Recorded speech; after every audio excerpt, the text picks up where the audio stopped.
Comme le vendredi 5 avril, bienvenue à bord. Si vous nous rejoignez, il est 8h18 et à cette heure-ci, c'est Maude Descamps qui vient décrypter l'actualité. Maude qui, ce matin, a souhaité revenir justement sur des images qui nous ont tous et toutes choqués, bien sûr.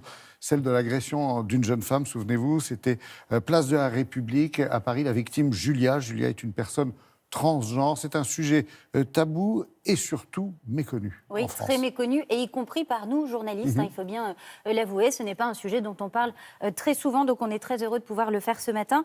Et grâce aux témoignages nombreux de Julia cette semaine dans tous les médias, eh bien, nous en savons un peu plus sur les personnes transgenres, mais aussi sur la transphobie, sur les agressions dont sont victimes les personnes transgenres en France et évidemment dans le reste du monde.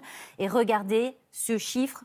85% des personnes transgenres ont déjà subi des agressions, des actes transphobes. Ce sont les chiffres de l'association SOS Transphobie. Maude, on précise, de qui parle-t-on précisément quand on parle de personnes transgenres ? Alors, une personne transgenre, selon l'ONG de défense des droits de l'homme Amnesty International, eh bien, c'est une personne dont l'expression de genre ou l'expression d'identité de genre va s'écarter des attentes traditionnelles qui reposent sur le sexe assigné à la naissance de cette personne. En d'autres termes, ça veut dire quoi ? Ça veut dire que vous naissez homme, mais que vous vous sentez profondément femme, vous vous identifiez à ce sexe-là.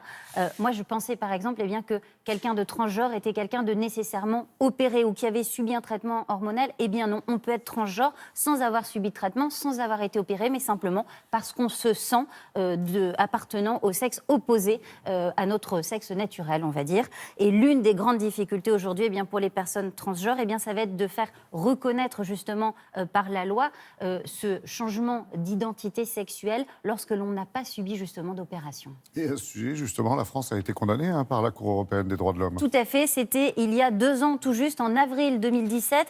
3 personnes transgenres avaient demandé à ce que leur sexe soit changé sur leur acte de naissance, sur leur état civil, sauf que la France avait refusé puisque ces personnes n'avaient pas été opérées.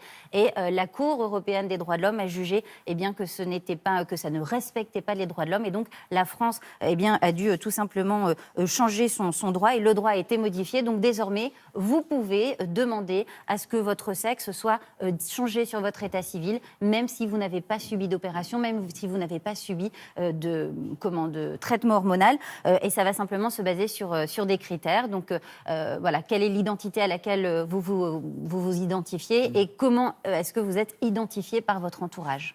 Alors, depuis quelque temps quand même, il faut bien le reconnaître, les choses changent, les lois évoluent, grâce notamment à des ambassadeurs, à des ambassadrices, qui sont souvent des personnes connues d'ailleurs, médiatisées. Exactement, des célébrités. Je pense notamment à l'Eurovision 1998. Je ne sais pas si vous en souvenez, Laurent, mais l'Eurovision cette année-là a été remportée par une chanteuse israélienne, Dana International, qui était donc une chanteuse transgenre. C'est un magnifique symbole puisque sa chanson a ensuite été diffusée dans l'Europe tout entière, et on a parlé des transgenres à ce moment-là. Et puis, il y a aussi l'histoire de Christine Jorgensen. C'est une Danoise qui est devenue une actrice d'Hollywood